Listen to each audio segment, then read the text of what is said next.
Декада зимней подписки стартовала в отделениях Почты России. Оформить подписку на газеты, журналы на первое полугодие следующего года можно с хорошей скидкой. Издательские дома вместе с почтой снизили цены до 30% на более чем 700 изданий. 23 из них региональные, 25 районные.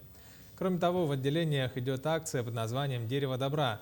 В ее рамках можно подарить подписку на издание детям из детских домов, школ-интернатов, пожилым людям и инвалидам из домов престарелых. Декада зимней подписки продлится до 16 декабря. В акции участвует более 700 изданий, как федеральных, так и республиканских. Мы считаем очень важным поддерживать институт подписки, предоставляя в том числе значительные скидки совместно с нашими партнерами, издателями республики.